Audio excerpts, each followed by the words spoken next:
Chapter 12. Me and Winn Dixie got to Gertrude's Pet so early for my first day of work that the closed sign was still in the window.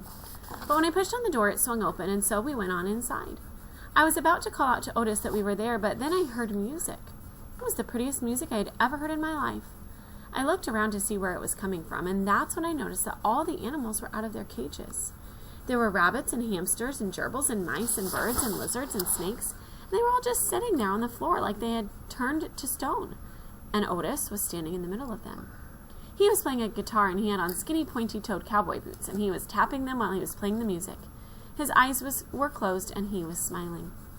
When Dixie got a dreamy kind of look on his face, he smiled really hard at Otis, and then he sneezed, and then his whiskers went all fuzzy. And then he sighed and kind of dropped to the floor with all the other animals. Just then, Gertrude caught sight of Winn Dixie. "Dog!" she croaked, and flew over and landed on his head.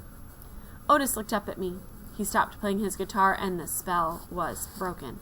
The rabbits started hopping, and the birds started flying, and the lizards started leaping, and the snakes started slithering, and Winn Dixie started barking and chasing everything that was moving. And Otis shouted, "Help me!" For what seemed like a long time, me and Otis ran around trying to catch mice and gerbils and hamsters and snakes and lizards. We kept on bumping into each other and tripping over the animals, and Gertrude kept screaming, "Dog! Dog!" Every time I caught something, I put it back in the first cage I saw. I didn't care if it was the right cage or not. I just put it in and slammed the door. And the whole time I was chasing things, I was thinking that Otis must be some kind of snake charmer, the way he could play his guitar and make all the animals turn to stone. And then I thought, "This is silly," I shouted over Winn Dixie, and barking and Gertrude yelling. I said, "Play more music, Otis." He looked at me for a minute.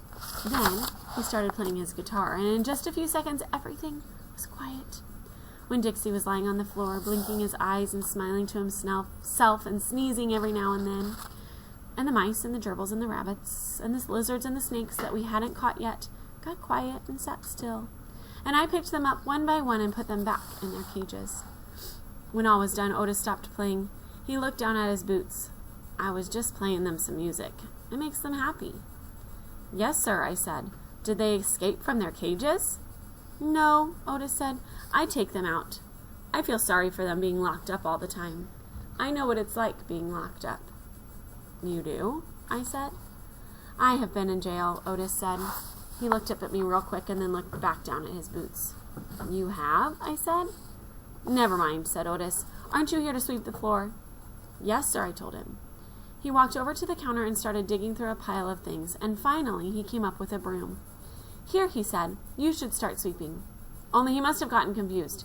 He was holding out his guitar to me instead of the broom. "With your guitar?" I asked. He blushed and handed me the broom, and I started to work. I am a good sweeper. I swept the whole store and then dusted some of the shelves.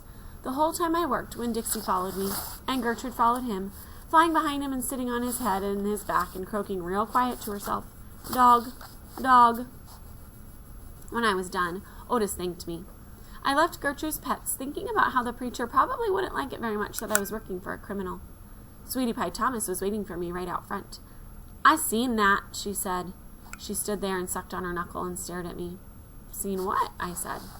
"I seen all them animals out of their cages and keeping real still. Is that man magic?" she asked. "Kind of," I told her. She hugged Winn Dixie around the neck. "Just like this grocery store dog, right?" "Right," I said. I started walking, and Sweetie Pie took her knuckle out of her mouth and put her hand in mine. "Are you coming to my birthday party?" she asked. "I surely am," I told her. "The theme is pink," she said. "I know it," I told her. "I gotta go," she said all of a sudden. "I gotta go home and tell my mama about what I seen. I live right down there, in that yellow house. That's my mama on the porch. You see her? She's waving at you." I waved at the woman on the porch, and she waved back, and I watched Sweetie Pie run off to tell her mama about Otis being a magic man.